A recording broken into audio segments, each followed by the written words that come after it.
Bonjour à tout le monde, je m'appelle Barthélemy Togo, je suis artiste camerounais, né au Cameroun. Je vis et travaille à Paris et à Banjul au Cameroun, dans les Grassfields, à l'ouest du Cameroun, où j'ai créé une résidence pour les artistes. Et tous les artistes du monde entier peuvent venir passer une résidence à Banjul Station et produire et réaliser des œuvres sur place. Et j'ai lié à ce projet culturel une autre dimension agricole, parce que je pensais que pour faire de la culture, il fallait aussi bien manger. Merci.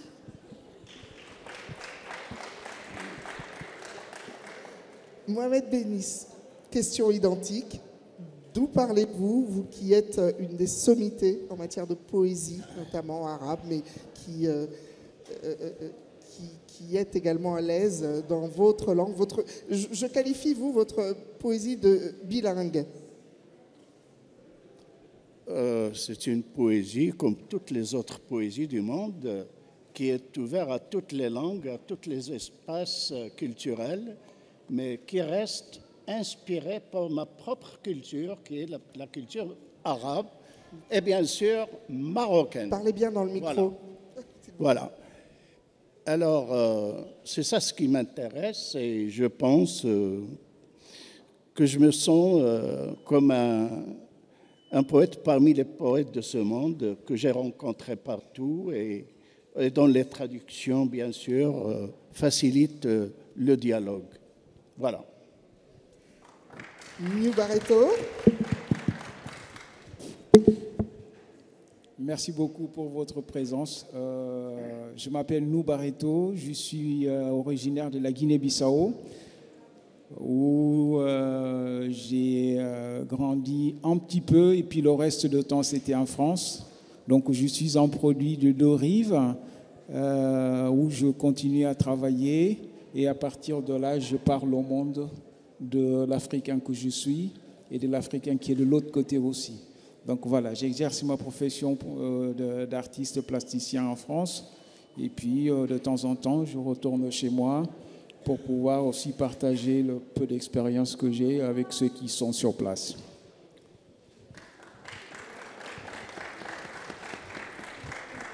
Abdoulaye Konaté. Est-ce que vous entendez tous bien? Alors, nous allons vraiment porter le micro sur nos lèvres, comme ça. Parce que... Bonjour, je suis Abdoulaye Konaté. Je vis et je travaille au Mali. En dehors de mon travail de plasticien, nous avons créé une association qui s'appelle Fonds africain pour la culture. Et c'est à partir des donations des œuvres des artistes que nous finançons des projets pour les jeunes artistes, qu'ils soient artistes peintres, sculpteurs, littéraires, cinéastes, ceux qui font le multimédia. Et nous pensons que c'est important pour aider la jeunesse au niveau de la culture, pour que cette jeunesse puisse émerger et rester dans nos pays pour travailler dans nos pays. Merci.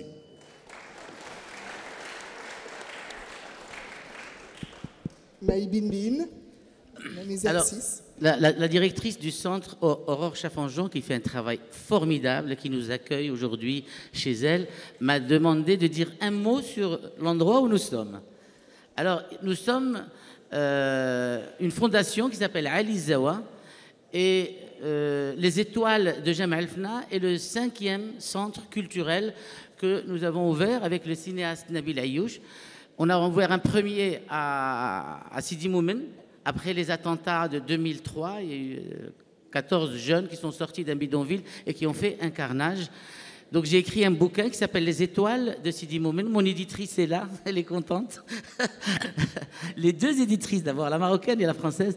Et puis on a créé un centre culturel dans le bidonville, après un autre dans un autre bidonville près de Tanger, les Étoiles du Détroit, un troisième à Fès, les Étoiles de la Médina, un quatrième à Agadir, les Étoiles de Sousse, et le meilleur, je vous le donne en 1000, à Marrakech. Alors je vais répondre juste rapidement à la question. J'ai habité 23 ans en dehors du Maroc, entre la France et les États-Unis, Et tous les livres et toute la peinture et toutes les couleurs qui m'ont accompagné pendant toutes ces années, elles viennent toutes de Marrakech. Donc voilà, c'était la seule manière pour moi de vivre dehors et de vivre chez moi en même temps, à travers les livres et à travers la peinture. Merci. Alors, justement, de vivre en dehors de son continent, c'est le lien que vous avez tous ici. Alors, je ne sais pas si c'est un heureux hasard ou non, mais vous êtes un panel où je ne trahis rien en parlant de vos âges, qui peuvent se retrouver encore une fois sur Wikipédia.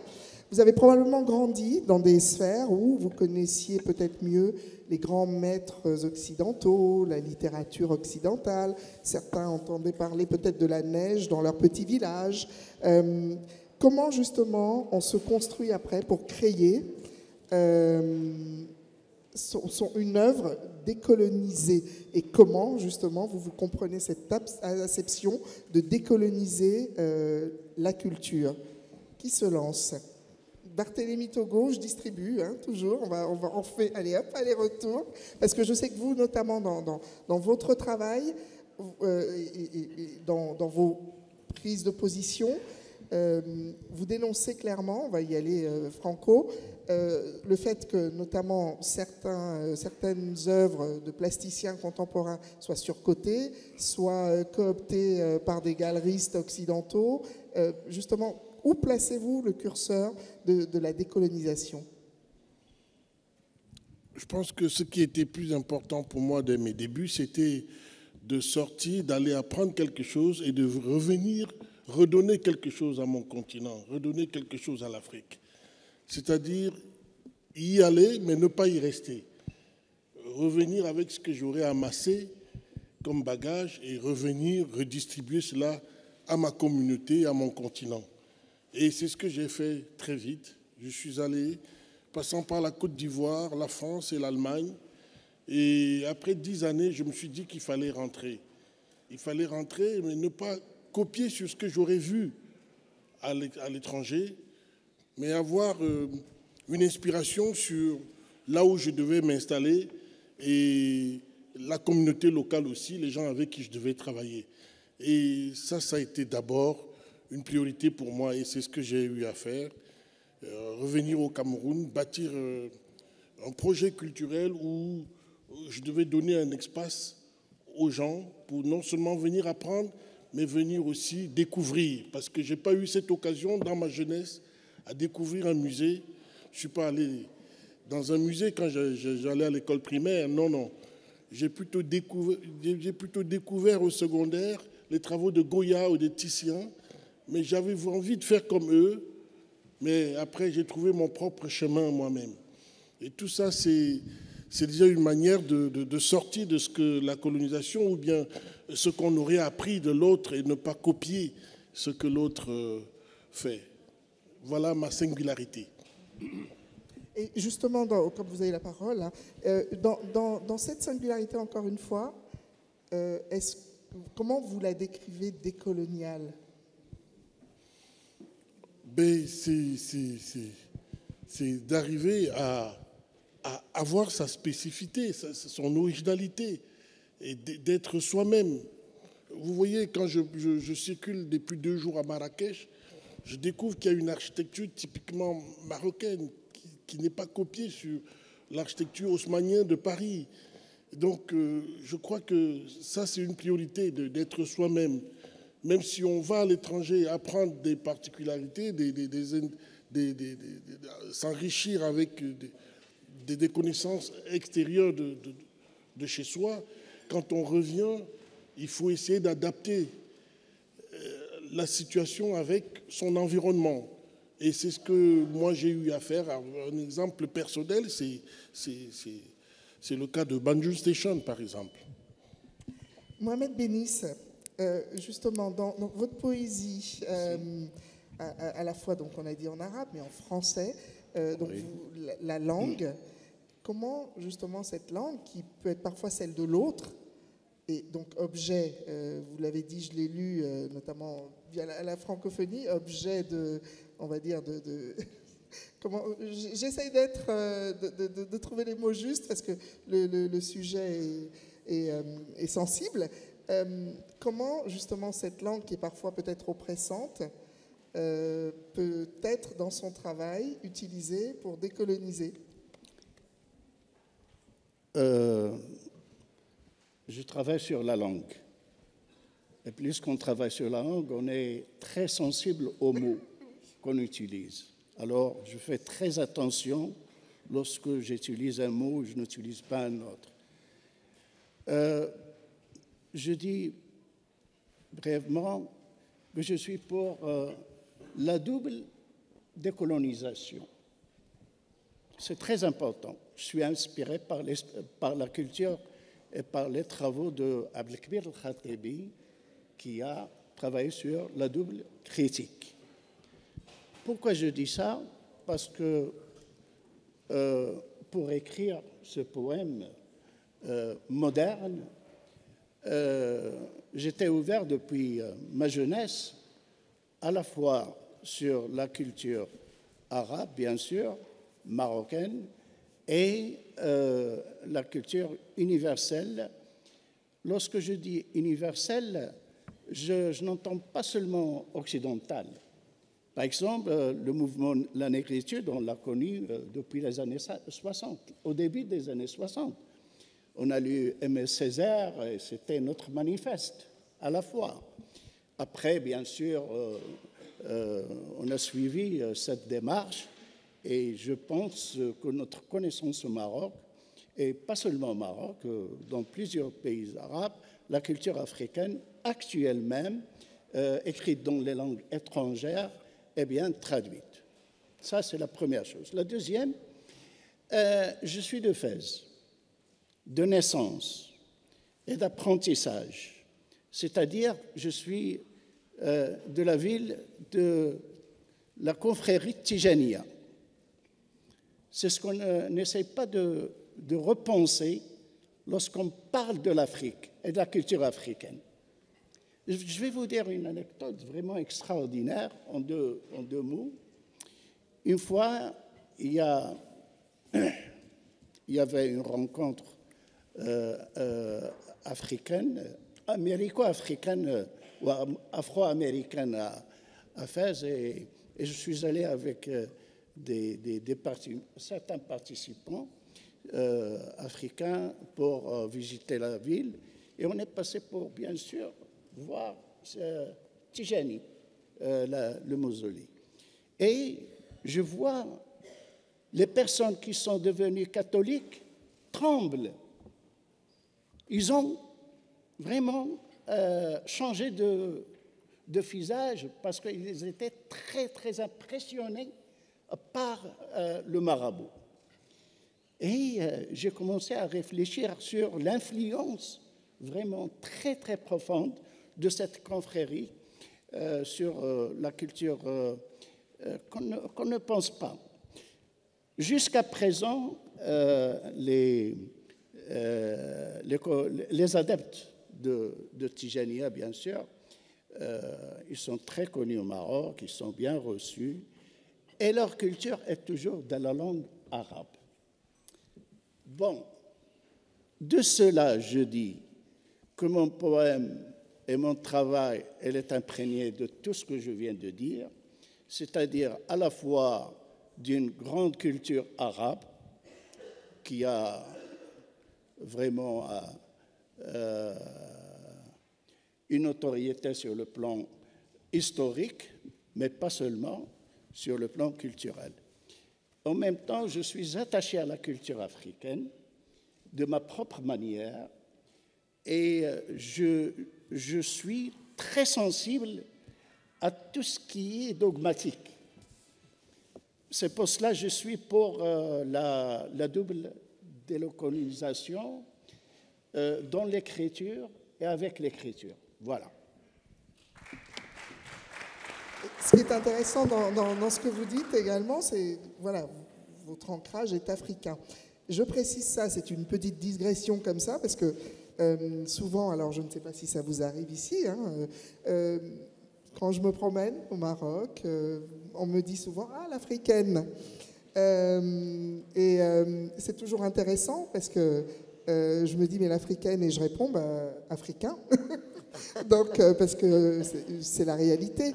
Donc ça, je pense que j'aime bien entendre que vous participiez à des colloques avec d'autres Africains en tant qu'Africains. Vous avez le micro, hein, si vous... Non, allez-y, allez-y. Moi, depuis, je ne sais pas, 30 ans, j'ai rencontré des poètes africains à travers le monde.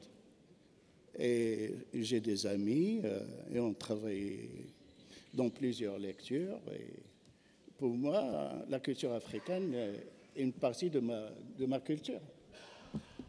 C'est intéressant de rappeler, devant notamment la jeunesse aussi. Hein. New Barreto, alors, dans un entretien que vous avez donné, je lisais, vous disiez, malgré les décolonisations, malgré toutes ces grandes conférences, tout ce qu'on connaît et qu'on vit, l'Afrique est encore sous emprise de l'Occident. Et vous le traduisez dans votre travail, avec notamment les États-Unis d'Afrique. C'est votre manière à vous de décoloniser ? Merci de prendre ce dernier passage. Oui. Mais je souhaitais rebondir juste avant de répondre à ça. Moi, je viens d'un contexte assez particulier. Je suis d'une ex-colonie portugaise. Je reprends ce que disait Bart tout à l'heure en ce qui concerne l'enseignement. C'est que chez moi, le Portugais a juste posé ses valises, il a fait ce qu'il voulait faire, et puis après, quand c'est arrivé à l'indépendance, ils sont partis. Il n'y a pas de musée, on ne parle pas des beaux-arts, on ne parle pas de galeries, il n'y a rien. L'indépendance arrive, le pays se retrouvait avec d'autres problèmes pour eux qui étaient beaucoup plus importants. Les gens de lettres, les intellos n'ont pas eu la place. Le pays est resté jusqu'à présent sans musée, sans galerie, sans rien du tout. Et moi, je disais au départ que je suis issu de deux rives parce que je suis né dans un pays où il n'y avait pas tout ça. Moi qui dessinais depuis tout petit, je pense que si j'aurais eu ça, j'aurais découvert aussi des Chagall, des Picasso et autres qui m'ont inspiré plus tard dans mon parcours. Mais je n'ai pas eu ça. Je ne savais pas ce que c'était. Je dessinais parce que je savais dessiner de naissance. C'était un don dans la famille. Donc voilà, j'ai persisté avec ça. C'était mon compagnon, c'était mon ami, c'était ma femme, c'était tout pour moi. Et je passais mon temps avec. Et quand je suis parti, je suis arrivé en France assez jeune, et je me retrouve dans un autre monde avec une autre culture. Vous avez failli devenir ingénieur informaticien. C'était ça l'idée. L'idée du voyage, c'était ça. Mais une fois arrivé en France, quelques années de début d'études, je me suis rendu compte que c'était pas du tout ça. Et j'ai annoncé ça à mon oncle comme quoi je ne voulais plus faire de l'ingénierie informatique et que je voulais faire la photographie. Et là, c'était le début de la fin parce qu'il était d'une autre génération. C'est la génération qui ne comprenait pas que le métier d'artiste est aussi un équilibre, une espèce de jauge de la société parce que les artistes sont des gens qui décrivent nos dérives des hommes et qui servent pour équilibrer ou du moins pour stabiliser la société. Les artistes servent à ça. Ce n'est pas anodin que le métier d'artiste a apparu. L'art est quelque chose qui nous accompagne du matin au soir. On vit avec jusqu'à la fin de notre vie. Même pour l'enterrement, la culture est quelque chose qui nous accompagne. Toutes les traditions du monde ont sa façon de le faire, mais c'est culturel. Donc la culture, on ne peut pas l'extraire. Donc moi, j'ai arrivé, quand j'ai annoncé ça à mon oncle, il y en a d'autres assez intéressants, mon oncle m'a dit, oui, tu veux quoi? J'ai dit, non, moi, je vais faire la photo. Il me dit, quoi? J'ai dit, je voulais étudier la photographie. Il m'a dit, OK, si c'est ton choix, bon appétit avec des sandwichs. Je dis bon appétit à mes sandwichs. Pourquoi? Il me dit parce que les bons moments, tu pourras acheter des sandwichs. Quand il n'y en a pas de sous, bah, tu débrouilleras. Mais à partir de demain, il faudra trouver où habiter parce que tu n'habiterais plus ici à la maison si tu continues. Donc ça a été le début de la fin. Pour vous dire que d'un côté, il y avait ce que disait la question de l'apprentissage, qu'on n'a pas eu cette chance d'avoir dès le début, dès le départ, pour qu'on puisse prendre une autre direction peut-être de ça. Et moi, je débarque en France avec le bagage du jeune homme que je suis venu avec, et j'apprends autre chose. J'apprends autre chose et je me retrouve dans un monde où il m'a fallu du temps pour équilibrer les deux, ou extraire, disons, la partie positive d'un côté et de l'autre, sans pour autant oublier le mien ou d'où je viens. Donc je pense que c'est ce qui est intéressant. Alors, en pas pour arriver à ce que je fais, je corrige juste un petit peu le titre de l'œuvre. Ce n'est pas États-Unis d'Afrique, mais c'est États désunis d'Afrique.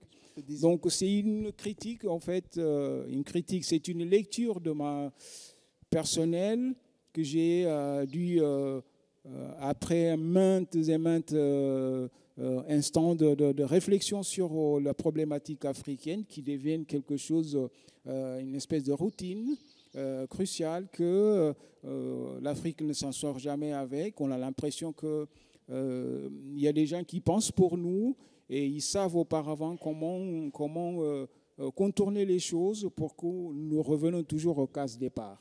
Donc c'est de cette réflexion-là qu'est née cette œuvre qui s'appelle États des Unis d'Afrique, où effectivement je vais tout simplement interroger par des thématiques différentes sur ce drapeau-là. Voilà. Donc pour moi, c'est une façon aussi de questionner les valeurs, et j'ai tendance, avant de critiquer les autres, j'ai tendance à regarder chez moi d'abord, avant de critiquer les autres. Donc je pense que si l'Afrique demain voudra faire quelque chose ou exposer ou mettre à sa culture, non pas, l'Afrique n'a pas besoin de démontrer qu'il en a. On le sait, nous le faisons, les gens le savent, il n'y a pas besoin d'effort pour ça. Il y a juste besoin de se réorganiser, restructurer, considérer ces valeurs-là pour que nous puissions marcher ensemble. Donc, toutes les cultures sont bonnes. Quand il y a du mauvais, il faudra l'extraire, mais il n'y a que du positif dans la culture. Donc, voilà, c'est comme ça ma participation à moi sur cette histoire de décolonisation, mais c'est questionnant moi-même envers le monde.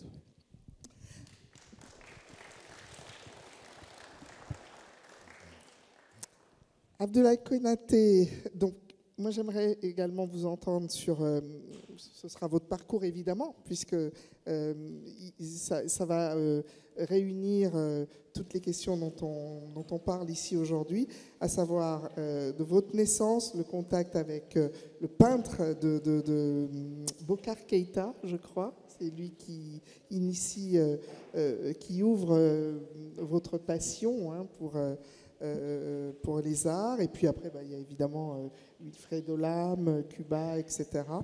Comment et pourquoi avoir choisi, vous, de décoloniser votre travail en utilisant, plutôt que de l'acrylique, le textile, et si possible, le textile fait en Afrique? Allô.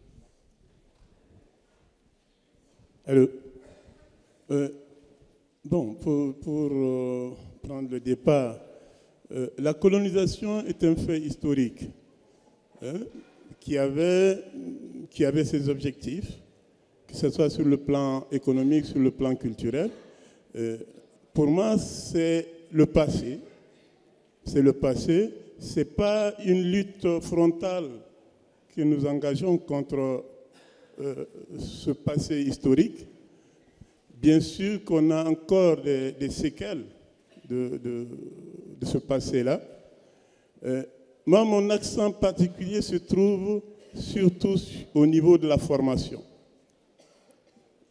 quand nous avons étudié dans les écoles d'art, tout ce qui concerne notre culture réelle n'est pas enseigné. C'est beaucoup plus la culture d'ailleurs qui est enseignée dans les écoles d'art. Et à mon retour des études, j'avais un projet de faire une école d'art. Et dans cette école, je tenais absolument que nos cultures entre parenthèses traditionnelles ou comme on l'a appelé dans l'histoire, que cette culture-là intervienne, qu'elle soit enseignée dans nos écoles d'art. Parce que je me suis rendu compte que on dit que ceux qui maîtrisent notre culture n'ont pas de diplôme. Et l'école, l'enseignement est codifié, formaté par le diplôme. Je me suis dit, la première bataille, c'est de voir comment nos responsables peuvent accepter qu'un musicien traditionnel enseigne dans une école d'art, qu'un sculpteur traditionnel donne des cours, donne sa technique dans les écoles d'art, et qu'il soit payé au même titre que celui qui a fait le doctorat dans une université. Ça, c'était mon premier combat. On a pu faire pendant 5 ans que Toumani Diabaté, un grand joueur de kora, intervienne au Conservatoire des Arts. Que Malik Sidibé, un grand photographe qui n'a pas fait la photo à l'école, qu'il intervienne dans les écoles d'art. Et je pense que c'est fondamental pour toutes nos écoles d'art qui existent ici. Il faut que les hommes politiques, que les dirigeants, que les ministères de l'enseignement supérieur acceptent. Peut-être chaque pays doit trouver la formule, mais que ceux qui détiennent nos savoirs puissent intervenir pour la formation de nos jeunes. C'est important.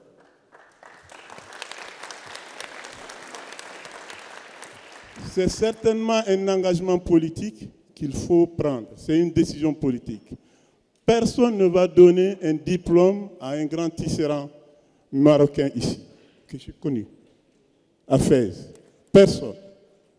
Parce qu'il n'y aura personne pour lui dire que tu as le doctorat. Il a appris pendant des années une technique, un savoir-faire, un niveau de finition incroyable qu'on ne peut pas apprendre à l'école comme ça. Et là, on a besoin de transmettre quelque chose à cette nouvelle génération. Et ça, on le trouve dans tous les secteurs, qu'il soit au niveau de la littérature orale, qu'il soit au niveau... Partout en Afrique, on le trouve. Donc pour moi, c'est important. C'est par là que va commencer la maîtrise de notre connaissance, de notre culture. Il faut que les gens qui maîtrisent ça interviennent au niveau de la jeunesse.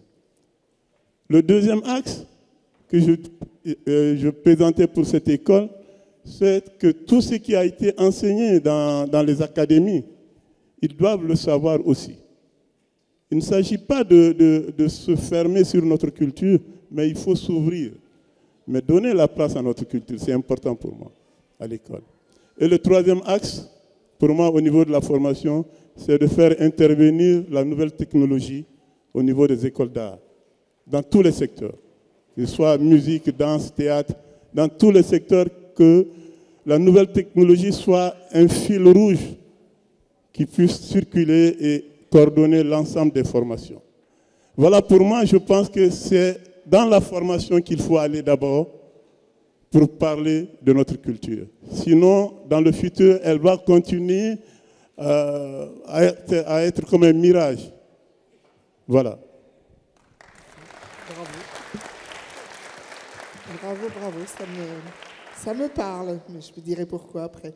Maï Binbin, je ne dévoile rien en disant que vous êtes à l'origine de notre rencontre aussi. Vous faites partie avec 4 co-organisateurs de ce magnifique festival. Je tiens vraiment à saluer la qualité de cette première édition et je vous assure que j'en ai fait du festival. Et justement, ce festival, il est dans la lignée de celui d'Alger. C'est aussi un acte politique que vous posez quelque part en organisant ce festival. Absolument. Est-ce qu'on m'entend? Oui.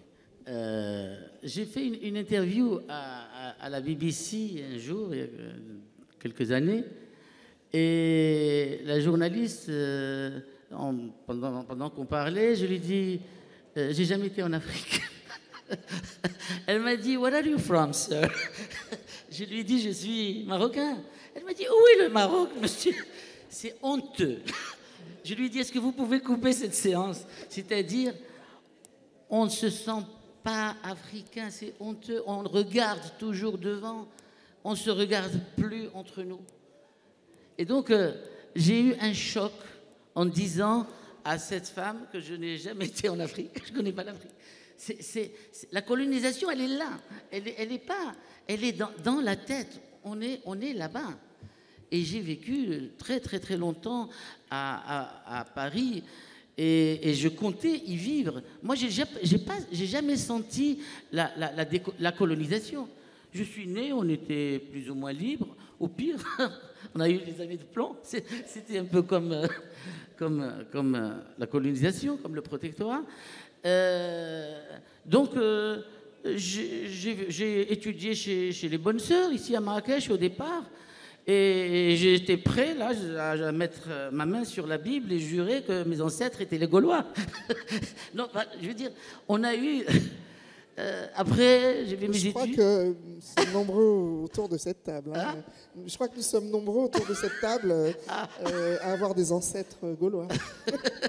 Et alors voilà, j'ai fait mes études, j'étais à Paris et la France m'a tout donné. On m'a donné des éditeurs. Quand j'ai écrit mon premier livre, on m'a donné une bourse du Centre national du livre pour que je continue à écrire. Je veux dire, je crache pas dans la soupe. Voilà. Et tous ces centres que nous avons créés, on s'est inspiré des travaux des centres culturels français. Malheureusement, en dehors de ça, il n'y a pas beaucoup de choses. Hein, il faut le dire, les choses. Il n'y a pas, dans chaque ville, il y a un centre culturel français ou espagnol.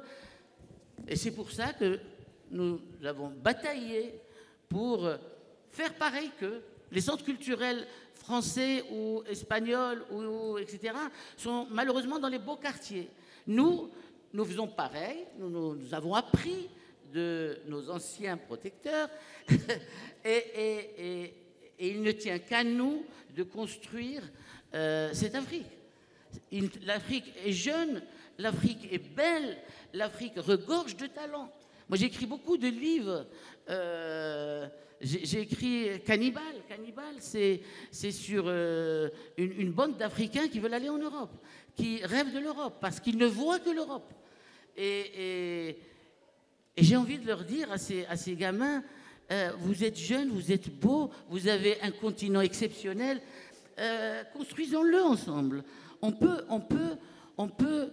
c'est-à-dire ce festival-là, j'espère que c'est le début d'une grande aventure intellectuelle africaine et je pense que nous sommes bien partis pour nous parler entre nous parce qu'on ne se connaît pas.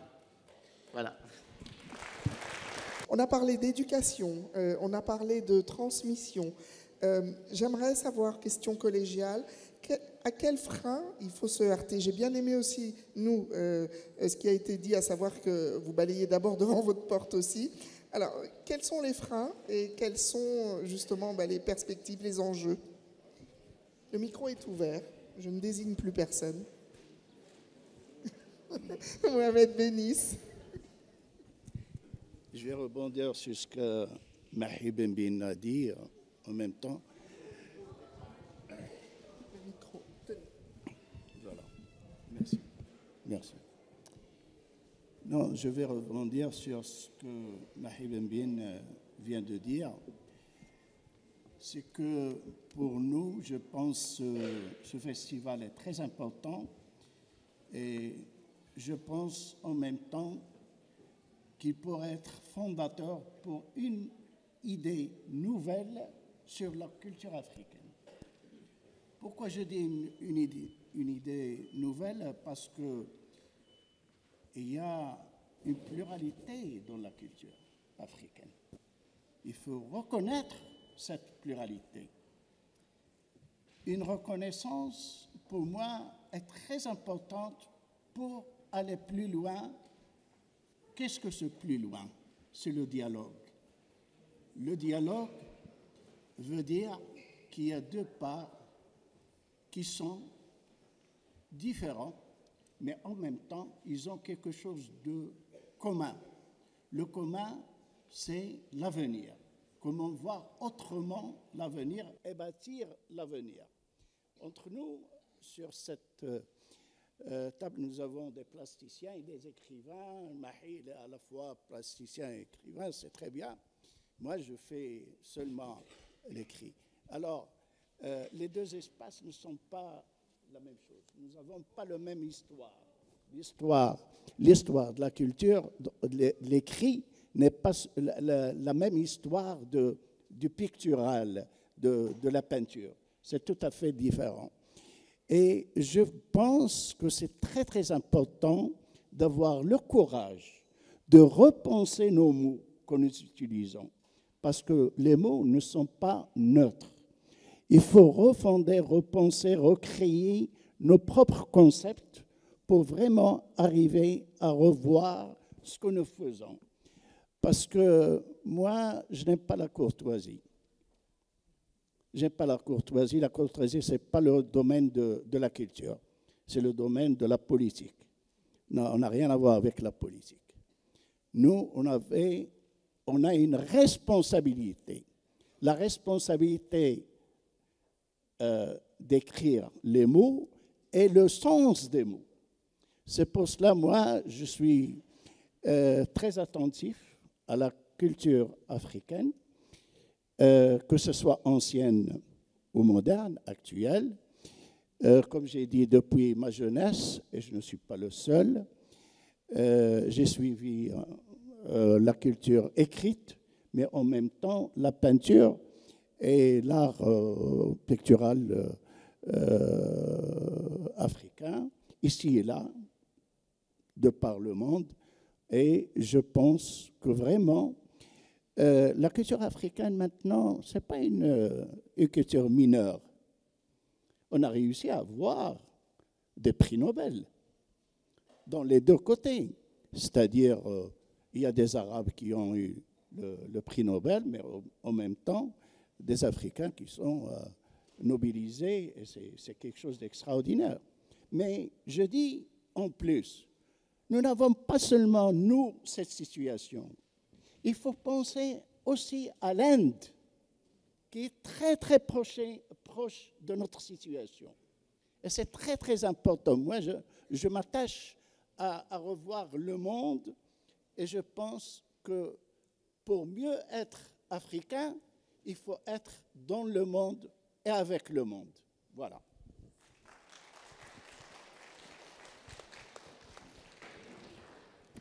Oui, juste dire que des actions sont menées par des Africains sur le continent, c'est vrai, mais parfois il y a des difficultés pour recevoir ces projets chez nous en tant qu'Africains.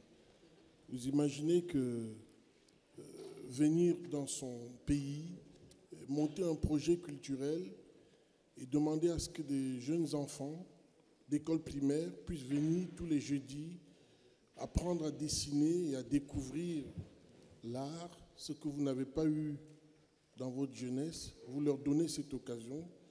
Mais quand ces enfants rentrent à la maison et racontent à leur père ce qu'ils ont vécu, à leurs parents ce qu'ils ont vécu, et leurs parents disent, mais qui vous a amené dans ce lieu de sorcellerie? Qui vous a amené dans ce lieu de la Rose-Croix ou des francs-maçons? C'est la sorcellerie. Juste parce que le lieu a un univers graphique spécial, particulier, vous êtes traité de tout genre d'insultes. Et donc parfois c'est difficile aussi pour notre peuple de recevoir quelque chose qui est étrange, qui n'est pas entré dans leur culture. Et ça, c'est une difficulté qu'on a sur le terrain ici en Afrique. Moi, j'ai été très touché lorsque on nous a traité d'être un lieu de Rose-Croix ou de secte, juste parce qu'il il y avait cette culture des parents qui ont reçu des colonisateurs que nos pratiques culturelles, ce que nous en faisions, était de la magie. Et quand maintenant, ces familles voient un lieu où il y a de la création artistique, pensent que c'est de la magie et refusent aux enfants d'y aller, on est confronté par cette difficulté. Donc c'est très difficile aussi pour nos parents, pour nos peuples, de recevoir une formation nouvelle dans leur culture. Et c'est un peu difficile quand on va à l'étranger, porte une masse de connaissances, revient au pays et veut s'inspirer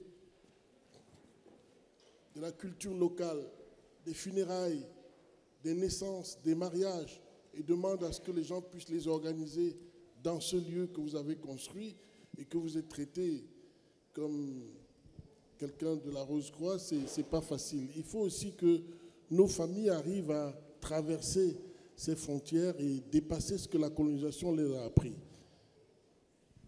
Merci. Moi, je voudrais rebondir. Oui, Maï. Je comprends ce que vous dites. Quand on a ouvert le premier centre culturel des étoiles de Sidi Moumen, on est deux, il y a le cinéaste Nabil Ayouch et moi-même. Nabil a eu la mauvaise idée. On ne nous aime pas beaucoup parce qu'on écrit sur des choses qui fâchent et on filme des choses qui fâchent. Et Nabil avait fait un film qui s'appelle Match Love. Et le film a été évidemment interdit parce qu'il parlait de la prostitution marocaine avec les Arabes, les Bédouins d'Arabie Saoudite, etc. Et qui viennent souvent ici. Et le film a fait un tollé, c'est-à-dire un scandale, les réseaux sociaux, il y a eu même des menaces de mort, etc. On venait d'ouvrir le centre culturel des étoiles de Sidi Moumen et un jour, la directrice nous appelle et elle nous dit « Il y a 300 barbus qui sont devant. On a peur qu'ils nous égorgent. » Ils sont là, 300. Ils se sont donné rendez-vous et ils ont dit « Il faut que Nabil Ayouch et Mahi Bin Bin sortent de ce centre. Il faut qu'ils quittent. » Parce qu'ils vont dévergonder nos filles, ils vont faire, on fait la culture, hein, on leur apprend à lire un livre, on leur montre un film, hip-hop, ils adorent le hip-hop. Et alors, on s'est dit, qu'est-ce qu'on fait? Soit on appelle la police, on appelle les journalistes et on fait le scandale, soit on attend, parce qu'en général, les gosses arrivent à 3h30 après l'école. Et là, il y avait les barbus, il y avait... la directrice, Sophia, à l'intérieur, et on tremblait. Eh bien, il y a eu les femmes qui ont ramené leurs gosses pour aller au centre, et elles ont chassé les gars. Elles les ont chassés. Nous avons été sauvés par les femmes de Sidi Moumen, parce que les barbus, c'est aussi les neveux, les cousins, etc. Elles ont forcé le passage, on n'a pas fait de scandale, et depuis, ils nous laissent tranquilles.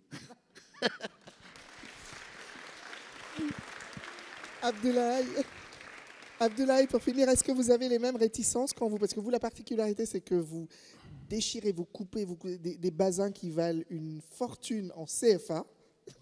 Est-ce que vous avez eu des réticences comme ça en disant « Mais pourquoi ils gâtent ce tissu ?» Est-ce que vous avez... Non, moi, les chocs qu'on a eus, ce n'est pas par rapport à la technique de travail, c'est beaucoup plus par rapport au contenu. J'ai eu des œuvres qui ont été censurées d'une manière ou d'une autre. Il y avait une œuvre sur Israël et la Palestine où je ne faisais que demander l'indulgence des peuples pour que ces deux peuples puissent vivre ensemble. Mais qui connaît le problème Israël-Palestine, c'est un problème très très sensible.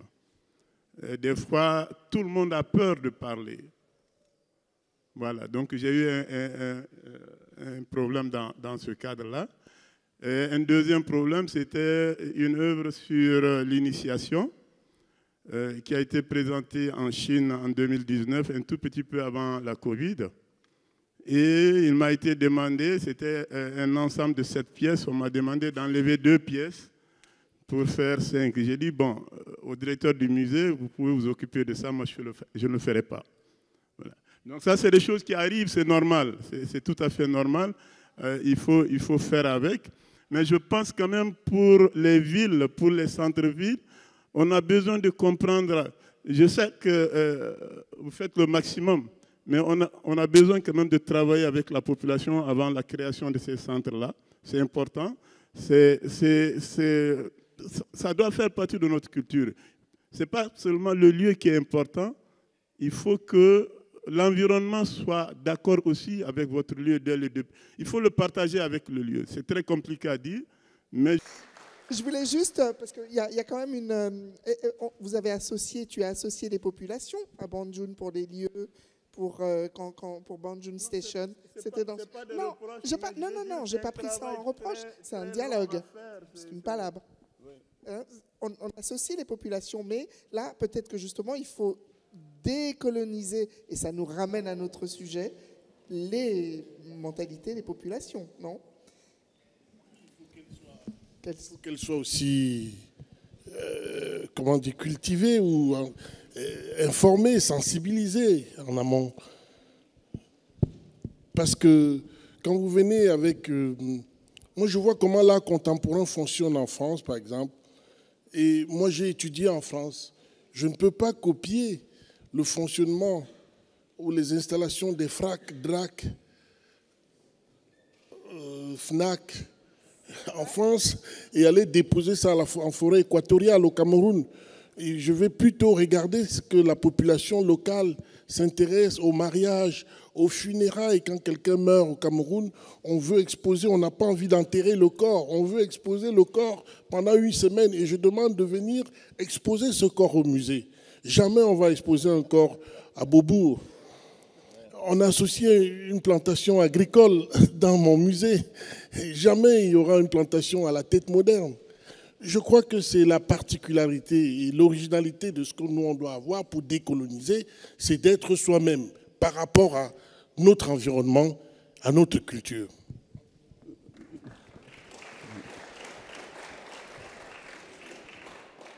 Je voulais juste ajouter quelque chose. Notre travail n'est pas une lutte contre telle ou telle culture. Au contraire, nous accumulons. Et je pense que c'est une chance, pas seulement pour l'Afrique, mais pour l'universel. C'est un côté de la culture mondiale qui n'était pas visible. Et aujourd'hui, nous essayons d'apporter cette partie qui n'était pas visible au monde. Merci. Merci.